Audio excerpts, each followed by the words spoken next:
What's up guys, how are you doing? Welcome to my YouTube channel. This is Bayo Adio, your favorite Nigerian American YouTuber. For you guys that are new to my channel, what I typically do is I vlog about lifestyle in Nigeria, investment opportunities in Nigeria, and I am trying to build a community in Nigeria for diasporas to come home to. I'm trying to create an avenue for diasporas to feel comfortable to invest in Nigeria. So essentially that's what I do on my channel. I talk about farming, real estate, lifestyle, culture, food, just life in general in Nigeria for people that want to have a second home in Nigeria, come to vacation in Nigeria, expose their second or third Nigerian American or Nigerian UK or wherever you guys are at. You guys want them to see Nigeria. Or if you want to relocate to Nigeria, this is the perfect channel for you. So if you like more of those contents, make sure to subscribe to my channel. So for you guys that are my veterans, my subscribers, my followers, they've been watching my videos. If you guys watched the video I recently posted, I was talking about the lessons that I learned, why I was not as successful at farming the first time I was doing it. So we have a farming community for you guys that have not been following me. And what we're essentially doing is we're building crops and then we harvest them and then we kind of share profits at the end of the year. So, and it's a farming community that we have in Ogun State that a lot of my subscribers, we have like, I don't know, 35, 40 of us that we have little 1 acre, 2 acres, half-acre farm in a community where I help them manage. So this is part 2 of that series. So if you haven't watched part 1, click on the link somewhere in this video. If I forget to put it on there, click on the description and click on part 1. This is part 2 of that video. So all right, so pull up a chair, grab a drink, enjoy it, and let's talk about the other 10 lessons that I have learned in farming, going through a farming cycle the first time, that I don't want you to make that mistake for some of you guys that are interested. Are you looking to relocate, invest, have a second home, or retire in Nigeria? If so, I have an opportunity for you. I would like to introduce you to the Green Paradise community. Visit thegreenparadise.com. We're looking forward to having you join our community. See you there. All right, let's dive in. Dun, dun, dun, dun. All right, so I'm going to go from 11 to 20 because in the first video I went from 1 to 10. All right, so lesson number 11 learned. So when we initially did this, I hired a few, because I was new to this, so I knew I had to hire experienced people that were like used to farming. So I hired like multiple consultants actually, and a farm manager that's experienced. But I think that the consultants were more specialized in the type of crops that we were trying to do. I think one of the mistakes that I made is that I only hired them for the beginning of the process and consulted with them and left them. I think what I should have done is I should have kept them throughout the process of the farming cycle, like from the planting, the weeding, the manure application, the harvesting, to kind of help us work through all of those challenges, all the way to harvest and off-taking. But I think I just used them in the beginning and I let them go, and I would call them later after the fact to consult with them. So I think that could have saved me some of these troubles that I experienced. So yeah, one thing that we're doing differently is now we have somebody on retainer that's helping guide us from the beginning all the way to the end. All of these people are knowledgeable, and we have specialized crops that we're planting that have their own unique things. So it's better to just, one of the quickest way to be successful and learn is to consult other people that are already doing it and successful at it. So right now, the farm manager with his own knowledge, he also has a small network of people to consult with, to brainstorm challenges and solutions as well, instead of us just doing it amongst each other. So community is also very important. So that's one thing that I have learned that we are doing much better of the second time around. All right, point number 12. I think one of the biggest challenges right now in the farming agriculture industry is just labor and managing labor. It's honestly like a big challenge. So we have went through many different facets of like pay structure, how to incentivize, how to motivate, how to get job done, how to find good people that are hardworking. We have fired a whole bunch of people, hired a whole bunch of people. We have gotten local people, we've gotten people from different places. There's just all types of random challenges with like labor. But one thing that I have, and again, we're also trying to save costs. So it's like a very like tricky like balance to find. So one thing that we found, which was like a good balance, and we went back and forth on this. So in the labor structure that I'm going to share with you guys, so you can hire people and pay them salary, and they just kind of work full-time on your farm and kind of do what you need, or work full-time to accomplish a project. Or you can do contract labor, which is very, very project specific. So contract laborers usually charge a lot higher, and having your staff on your farm, usually it's cheaper. You feed them, they stay on the farm, and you pay them a decent amount that's within your budget to make sure that you guys are still profitable.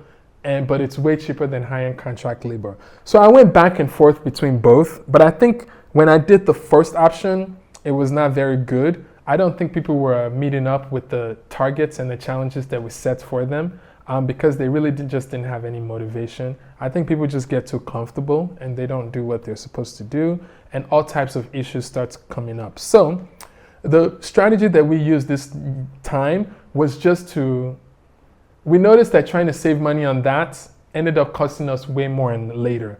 So this time, I decided to do contract labor for all of the setup of our farm. So literally, all these consultants, all these people that we hired, they literally brought in their experts, their workforce. They stayed on the farm for like 3-4 days, brought in 10 people. We set a target that we're gonna pay you this much per acre. This is 10 acres. We do it. We verified that it's done. We pay you, you leave. And they were much faster, much efficient, did it right. You still have to kind of look over them, but contract labor, it reduces micromanaging and supervision because you actually don't need to actually watch them that closely. You just give them a target and then you come back to verify. And if it's not done, they don't get paid. And if it's done, they get paid. It was, man, that was like the most simplest approach to do this. So for my own less stress, I just decided to do contract labor for majority of the stuff that we wanted to do when it comes to like doing like a major project of like planting or harvesting. We would probably always do that. But for like long-term maintenance of the farm, then I think it was then wise to have a few people on the farm to always help with looking over the farm, weeding, taking care of little things. There's endless work at the farm. So I think that's the new strategy I employed that is just much, much, much better. Much, much better. So yeah, it also reduced the level of stress on the farm manager as well. So now he can manage just maintenance and making sure the crops are healthy rather than initially, I think we dumped way too much responsibility on one person. And so he had to maneuver a lot. There was a lot of challenges he had to manage. So I think doing it that way was way, way easier. So yeah, so sometimes there is just not enough people that want to do labor work. So sometimes like recently, we actually have to go outside of the country to bring people in. You guys might think there's not a lot of jobs in Nigeria, but I think sometimes people just don't want to do farming work. They want other types of work. So sometimes you might have to go out to Cotonou and get people to come in and do all of that. So anyways, contract work is what's worked best in terms of like high intensity projects. All right, so yeah, so we started paying more essentially for performance and project completion rather than for activity. So yeah, so that's kind of what is very different. And once we did that, we were seeing more production rather than like just busyness. All right, number 13. So obviously I'm from a tech background, obviously business background. Initially I stepped back because I wanted to learn how people were doing things locally. I didn't want to just you can't come in and change things right away because I learned over time that there's a reason why people are doing the things the way they're doing it, and the way that I'm used to doing things sometimes is actually not the best way to do things in this climate. But there are some things that I was like, okay, after observation, after seeing like what's effective, what worked, what didn't work, I learned a lot about like where I could plug in my experience in. And One thing that we did not do a good job of, that I assumed like we were doing, was having a yearly plan. And I didn't think we had that the first time, or we had it and we didn't quite follow it. So right now I literally had to go into like structure mode, where we have documentation was very important. Like what was done on this crop, what date, when did we weed, when did we plant, when do we plan to harvest, when do we, if we're doing like, what do they call it, intercropping, when do we plan to do the other one? Once it's like documented, then it's just a matter of just following the plan and seeing what needs to be done when. Before, when we didn't have any documentation, it was almost like, oh, wait, we were actually supposed to do this 2 months ago. And now we're doing it and it's too late. But a lot of it is because we planted so many things at random times. So that was probably one thing that we're doing a much better job of, is actually like not just planning for the week or for the month, planning for the whole year, so we have everything set. So definitely project management is very, very important. Point number 14. This one is one that I did not think about because I was trying to keep peace. When we go into these communities, my first priority is just to kind of, have some level of like peace with the community. We want to be a part of their community, a little bit of cohesion. So one thing that I would never probably ever do again is buy land that people are already farming on.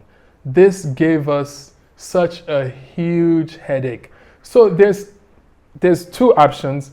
Don't buy the land, or make sure that you have contact with the person planting there, and there's like already an agreement that you set on like what's going to happen when the person is going to move his land. Don't just talk to the person selling the land, which is the mistakes that we've done. You also have to talk to the actual person that is planting there to work it out. Because of this delayed some of our projects by 3, 4, 6 months, some of our projects by almost a year. Guess what? They will tell you that they'll tell you that, oh yeah, they've already talked to the person to move it. But then when you go, the person is not showing up, you can't find it. But as soon as you try to clear the land, there's now like drama, there's issue. And then sometimes they're not harvesting for like another 6 months. And you can't, if you try to clear their crop, which we've done before, it becomes a whole big community issue. Now there's like threats, there's fights, and there's a lot of hard work that they've put into that. So next time, this caused issues with any land that we're trying to buy that people are farming on. So right now, before we even pay for the land, we either tell the person to clear the land, we will pay you to clear this land. Once they've seen that you can get the person off, then we would like pay you. Or we have some sort of strong agreements with like, how much do you need in order for us to be able to take over this land? But guys, this point, don't underestimate it. This gave us a lot of issues in Green Paradise and in Agro Park. But before we're like, oh yeah, that's fine, we'll wait for you to be done. Some people were like, we'll wait for you to be done, like in 6 months when it's time to harvest. Then they do something slick. They intercrop something else like halfway that we're unaware of. So by the time it's time for them to leave, whatever that they've intercropped is already grown. And now you're stuck again because you can't clear their thing. Now, obviously, you can be the bad guy and just be like, we already had an agreement, I'm just going to clear it. And because I've already talked to the owner, we have done that, you could do that. But then now, guess what? Now you're attracting bad energy and they're thinking you're the bad guy. Nigeria is just complicated. So for me, the lesson learned is that I need to have clarity from the get-go. Don't buy the land till you find out who's farming on it and have a deal with that person farming the land, not with the owner of the land. And decide what you guys are going to negotiate on that before you pay for that land. Or get the land person to clear the land, make sure that you have presence before you pay fully for the land. So that's the lesson learned on that. Again, these are small things that people don't share, but that give us a lot of challenge. All right. Point number 15. I think point number 15 mainly is just that I should have developed all the infrastructure needed on the farm before we started work on the farm. I had the mentality and the mindset then is that we would just build as we go. And I think that did not end up working out. So next time we take on this type of project in a new location, we would have made sure that all the infrastructure is in place first. The water, the farm manager's house, whatever security you need to get, the equipment, everything is literally on ground, and then you can now start work on the farm. So yeah, that was a big lesson, because now we have started work, we've committed to employees, we've committed to all of these resources, but we didn't have the infrastructure set. So that delayed us like 6, 7, 8 months before we can now start work. So that was just one lesson that I learned, is that if you're gonna take on this thing, make sure that all the infrastructure is like literally ready before you go. All right, so point number 16 is that when it was time to harvest, we learned so much. Like at that time, one of the things we were harvesting is corn. And we learned, and again, we had a vague idea, but I didn't feel like we dove into enough details.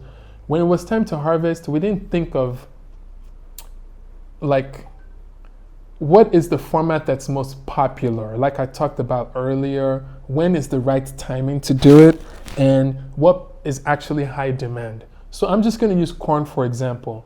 We learned that corn, you actually have to, people prefer dry corn, and you actually have to leave it to dry longer, which again, we were kind of vaguely aware, but for some reason in my mind, I was thinking we're going to sell fresh corn, which was not the best way to do it with the scale that we were doing. And more importantly, people preferred shelled corn. So like after drying it, you have to now shell it. And then the demand for that is high over fresh corn. So I think one thing that I've learned is that to gain maximum profitability with farming, you have to go an extra step in the supply chain and add value. Not just harvesting and selling the raw materials itself would not give you the profits, because a lot of people are doing that. You have to take it to the next step. Like if we would have deshelled and bagged, we would have saved so much on transportation costs, and we would have been able to sell it for much, much higher profits than just selling the corn to them naturally that way. And a lot of things are that way, like cassava, like trying to see if you can like process it into starch or gari before selling it out. And again, we had the kind of like the thoughts to do that, but funding wise, investments wise, we just did not raise money for like buying equipment to process or take things to the next level. The funds that I raised was just only for farming, like let's invest, let's farm, let's harvest, let's sell. I did not think of like buying all of these equipments as well. So honestly, that would have made up for a lot of profits if we like did that. So yeah, so just know that farming in itself is not where the money is at.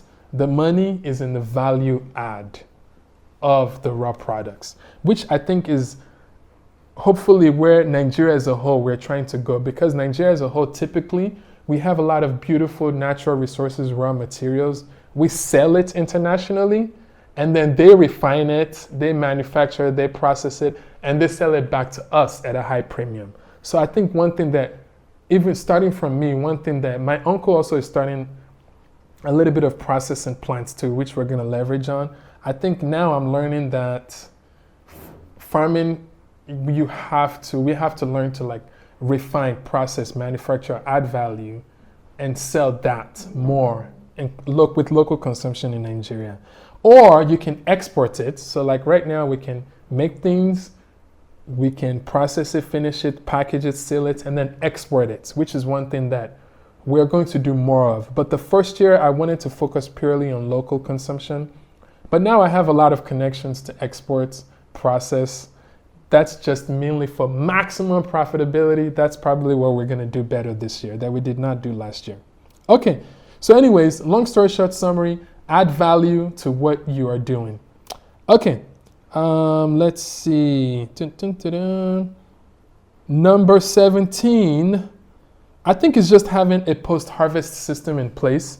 I think when we kind of did all of our things, we focused so much on having systems to like take us from the beginning of farming to selling, but we didn't have any like systems in place for like post-harvest and off-taking. So that one, just know that we just didn't have, we were not ready when it was time. So yeah, so we now had to like catch up. Number 18, I am of the belief, I think initially when we started, we did like 80% short-term crops and 20% long-term, but we're almost flip-flopping it now. I think that for maximum profitability with large-scale farming, it's better to do cash crops. So cash crops are things that you don't have to clear every 3 months, replant. Although it takes a little bit of patience, but that's the best way to go. So right now on our farm, instead of doing things like corn, we're focused on like plantain, pineapple, things that you plant once and they can keep generating the fruits for you year after year after year for like 5, 6, 7, 10 years. Low maintenance over time, a little bit of leg up work in the beginning, but after a while, it literally just takes care of itself. You just have to weed and maintain here. So again, I'm going for low stress, high profits, but we are still doing cassava, but that's like a 10-month at least process. And cassava is also very low maintenance. It's a rugged plant. It can survive dry weather, rainy, it can survive. And there's a high demand for it.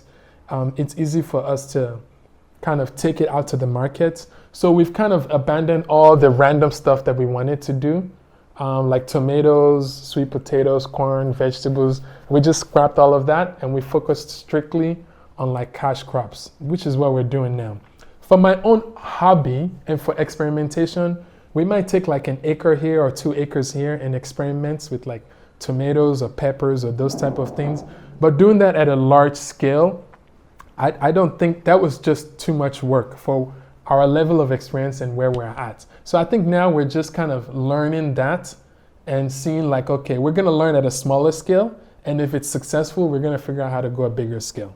So that's one thing that I learned now is the big mistake I made is I should have just focused on cash crops and be a little bit more patient. I think a lot of us typically, when you go into business, I wanted fast return on investment. But that did not work out. So I think I'm being patient now. I think we have to think long term for the farming. So cash crop is where it's at. So right now for our farm, pineapple, plantain, cassava is what we're like hyper focused on. So yeah, now pineapple itself, you won't even see the first fruiting for like 18 months to 2 years. So like a lot of investors are not that patient. But right now I'm taking the long view route. That's gonna be much more profitable in the long term. Now, point number 20. The last point is when I first came to Nigeria, when we were just kind of starting this whole business farming thing 2 years ago, the impact of inflation, I just did not think of it. So when we would charge people to help them kind of manage their farm and do all of these things, because of all the delays that we had, almost all of the materials that we wanted to buy, everything that we wanted to do, diesel, all of it went up like 25 to 50% in price. So now we were stuck in a situation where people have paid us a long time ago, and or whatever profits that we wanted to make, inflation has already covered it because we did not start on time with all the water delay and all the stuff that we had going on. So, and then we were just charging in Naira at the time. So the value just kept reducing and reducing and reducing. So one thing that we kind of adjusted that we're doing better on now is that we are priced, and I know, I'm sorry, you just got to adjust. We got to deal with the environment. So right now we are actually charging in dollars. And people want to pay Naira, they can still pay Naira, but it has to be the equivalent of what the value of Naira is at the moment that they're paying. So the mistake I did definitely was charging in Naira, and that affected our bottom line and growth so much. But it was all great lessons to learn. We had to learn it. So yeah, so right now we were more like, we're gonna quote in dollars so that when you're ready to pay in Naira, you're paying the value that the Naira is at the time. So yeah, that was the top. That is literally the 20 lessons. As you guys can see, a lot of micro lessons, a lot of macro lessons, but I think that's what makes people an expert. Expert is somebody that has made a lot of mistakes that you can potentially make in one industry, to where now you're now teaching other people how to succeed and not how to make the same mistakes that you're doing. So I'm sure there's going to be much more that I'm going to make. But I think the more that we're progressing now, we are reducing the mistakes that we're making and that we're increasing profitability. So some of the good things that I did that I think saved us a little bit. Number one, I learned from the consultants to not focus on ideal case scenario. So if you guys are gonna venture into this, especially when you're taking money from people, we planted like 20, 30 more acres than what we needed, just in case there was a loss, like with the monkey invasion, or we didn't make enough funds that we needed to make. All the extra places that we planted on would help you recuperate for something like that. So I think that was good. Changing plans, obviously, to kind of charge in foreign currency so that we can always not have so much loss with inflation was very, very helpful. Also, in terms of return on investment, this was very, very, very helpful. A lot of people that do the business models that we do in Nigeria, a lot of them have went bankrupt. Some are still alive and doing well. But I decided to not follow their business model. I decided I am going to do yearly return on investments payments rather than quarterly. So I think the fact that I did it yearly, it gave us time to course correct throughout the year to where we're not instantly already disappointing the people that has paid us to help them manage their farm. So I think that one was very, very good. I think gathering data was good. Also, me being very hands-on with this project was very helpful. I think it's good to not just sit down and be chilling while your workers are doing. I think the fact that I was getting involved, I was paying attention, I was asking questions, it really helped me understand when to pivot, when to make changes. Or I see a big picture that nobody is seeing, because one of my favorite quotes is, you can't see the whole picture if you're in the frame. So I'm able to kind of redirect, shift expenses, help them accelerate things. So I think that is definitely some of the things that I did well. Education is also, I did that very well in terms of learning as much as I possibly can from other people. So those are the things that I would advise for you guys to do if you ever take on this project. Is don't plan for the ideal case scenario. Rely on people that have done it, and hopefully you have much better success than I have, because you would have learned 20 new things to not do from watching my video. Again, guys, if you enjoyed this video, if you gained value from it, please hit the like button. It would help my channel. It will help me support. Heck, you can even donate to with the donate button on here to tip me. This helps me keep the bills paid for my channel, so I don't have to work so much. I can do more of this. And also, lastly, if you want to make sure that you're staying up to date with videos that I'm posting, make sure to subscribe to my channel. That also gives me credibility. It helps me know that you guys are gaining value and that I have a community of people that are following me. And lastly, remember, it's your time to rise and let your light shine. Peace.